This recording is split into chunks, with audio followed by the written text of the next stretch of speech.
It was a crisp spring morning in Raleigh, North Carolina, April 2024, when I stepped onto my porch with a steaming mug of black coffee, basking in the soft sunlight filtering through the dogwoods. Then came the sound that flipped my world upside down, a grating metallic screech, followed by a triumphant shout from my rooftop. I froze, coffee sloshing, and looked up to see Diane, my HOA's self-crowned empress, standing like a suburban vigilante, crowbar in hand, wrenching one of my solar panels free. My brain stalled. This wasn't a contractor or a repair crew. It was Diane, in all her manicured glory, dismantling my federally protected energy system. "Today, we take back our neighborhood's charm," she hollered, brandishing a panel like a trophy. My mug shattered on the concrete as I sprinted across the lawn, yelling, "Diane, what are you doing? Those are government tagged. You're breaking federal law." Her response? A smirk and a laugh. "This is HOA territory now, pal." My quiet life was about to become a war zone, and this tale of defiance, sabotage, and federal retribution will leave you speechless. Drop your wildest HOA stories in the comments, and tell me where you're reading from. This one's a doozy. As a former energy analyst who traded DC's high-stakes grid security work for Raleigh's calm, I thought I'd left drama behind. My solar panels weren't some Home Depot special. They were state-of-the-art, installed under a Department of Energy (DOE) pilot program I'd earned through my expertise. These weren't just panels, they were encrypted, GPS-tracked, and legally untouchable, part of a covert grid monitoring initiative. But Diane, the HOA's queen bee, didn't care about federal contracts. She cared about uniform rooftops and matching mailboxes. Her gleaming Lexus SUV patrolled our cul-de-sac like a tank. Her designer scarves screamed money, and her voice could curdle cream. To her, my panels were a rebellion against her beige utopia. The trouble began weeks earlier at HOA meetings, where Diane snide remarks about my tech eyesore escalated from whispers to rants. I brushed them off, armed with my DOE exemption papers. When she emailed about aesthetic violations, I sent back my federal clearance. She fired back with a fine notice. Then came the absurdity, a meeting where she waved a drone photo of my house, branding my panels a visual travesty. I presented letters from neighbors who praised the backup power during a recent storm, but Diane dismissed them, rallying her cronies to demand removal. The board hesitated, but Diane didn't wait for a vote. She made it personal. I should have seen it coming. My cameras caught her prowling past my house 7 times that week, glaring at my roof like it had insulted her lineage.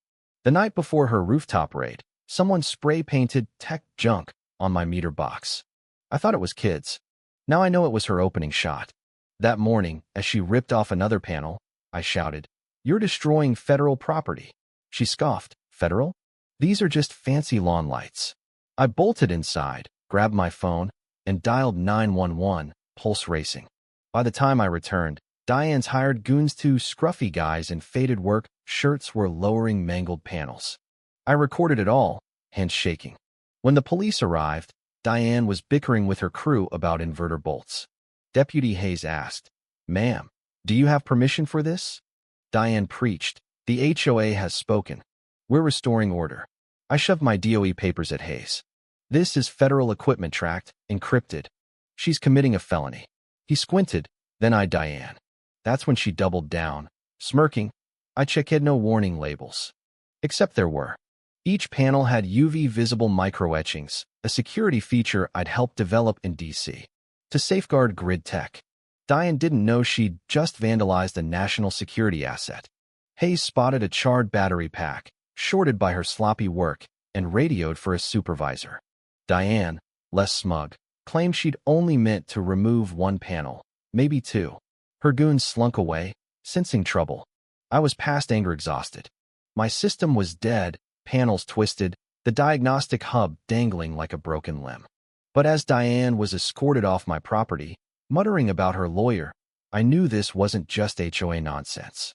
She'd triggered a federal storm. By evening, black DOE SUVs rolled in. I backed up my footage to an encrypted drive and emailed it to my DOE contact with photos and the goons' names. Days ago, I was trimming azaleas. Now, I was building a federal case. Those panels weren't just collecting sunlight.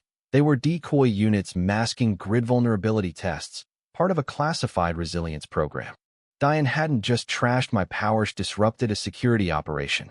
As police lights flashed, I leaned against my mailbox, watching her empire crumble. The next morning, the neighborhood buzzed. Diane hid behind her curtains, but I was sweeping panel shards as nosy neighbors gawked. One, Paul, a retired mechanic, whispered, "My friend at the utility says you're getting federal heat." I nodded, too drained to elaborate. At 11 a.m., a plateless DOE SUV arrived. Agent Salazar, all business in a black polo, requested my footage and HOA records. I handed over a flash drive and a folder. He scanned it, then said, "This isn't vandalism. She tampered with classified tech. We're escalating." My stomach twisted with grim satisfaction. 2 more DOE vans pulled in, scanning for signal leaks and data corruption. Diane peeked out, then ducked when an agent glanced her way. She was unraveling. That night, anonymous flyers slid under every door, reeking of Diane's tone. Reminder: unauthorized solar structures threaten property values. With a clip-art sun and sunglasses, it was laughable but desperate. I forwarded it to Salazar. The real blow came when DOE techs confirmed Diane's sabotage had corrupted a grid simulation, flagging a cyber breach alert to Homeland Security. Her crowbar had derailed a national security test. Salazar outlined the charges: tampering with federal equipment, obstruction, possible conspiracy if her goons knew the stakes. Civil suits loomed, and I'd be a key witness. Diane, undeterred, called an emergency HOA meeting, live-streaming her defiance. Before a gaudy fireplace, she claimed my panels caused headaches, blinded drivers, and jammed cable TV. She accused me of running a tech syndicate and called the DOE a government overreach. A neighbor, Mrs. Rivera, recorded it, and the video went viral locally, then hit a news site as HOA leader's solar meltdown. Comments roasted her. Diane versus The Sun, epic fail.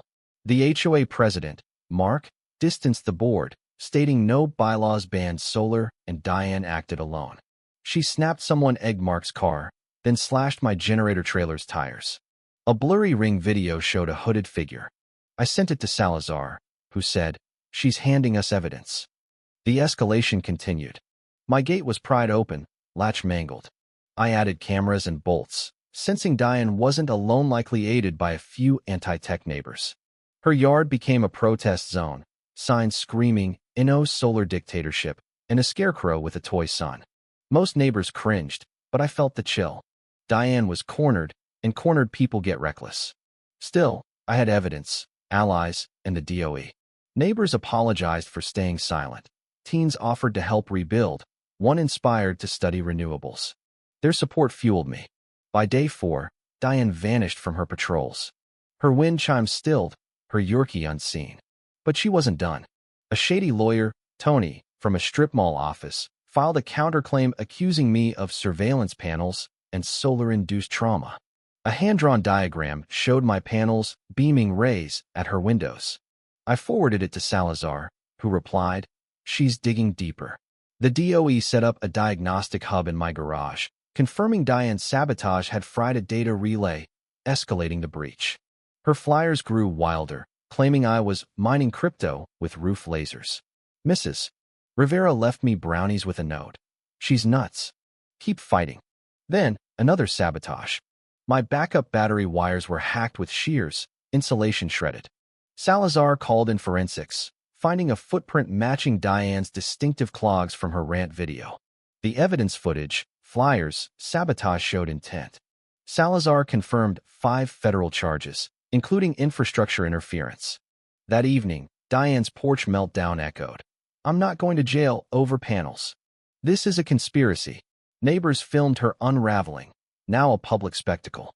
A local news segment, "Solar Sabotage Goes Federal," pushed her infamy national, with Reddit dubbing her Solar Diane. A strange calm followed. Diane's signs vanished, her house a ghost. The DOE rebuilt my system with sleeker panels and visible federal seals. Neighbors visited, inspired. Then came a bombshell, a restraining order from Diane, claiming my panels spied on her. The deputy serving its side, calling it nonsense. Salazar used it as evidence of her paranoia. At a closed-door hearing, Diane, in a trench coat and shades, faced a stern judge. Salazar presented the timeline, footage, and sabotage proof, revealing the disrupted security test. My statement was clear. I wanted accountability, not revenge, to protect innovation. Diane sat silent, her lawyer floundering. The judge dismissed her order, banned her from my property, and fast-tracked the case. Back home, my upgraded system hummed. The HOA ousted Diane, rewriting bylaws to protect federal projects. Her house grew wild, her presence a whisper. The DOE invited me to host a Solar Progress Day in May 2024, showcasing my home as a resilience hub. Utility flyers went up, drawing neighbors, officials, and reporters. Kids asked about panels, adults-eyed solar rebates. Then, Diane appeared, subdued in jeans, saying, "I came to see what I broke." I gestured to the glowing data display. "This cleaner power, stronger grids." She nodded, lingered, then left. No apology, but her presence felt like defeat. The DOE closed the case with Diane fined, barred from HOA roles, and sentenced to community service guiding solar tours. Her badge reading, "Ask me about panels." I laughed at the irony. My system, now a public-private demo, sparked citywide solar plans. A teen's letter, inspired by the saga, hung in my garage. Diane's fight against progress failed, but it lit a spark. The sun kept shining, and so did I.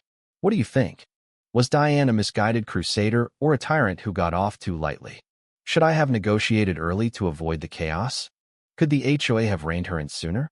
Was her final visit a sign of remorse or a last grab for control? Share your thoughts below, and if you love this tale of sunlight and showdowns, like and subscribe for more. Trust me, I've got stories.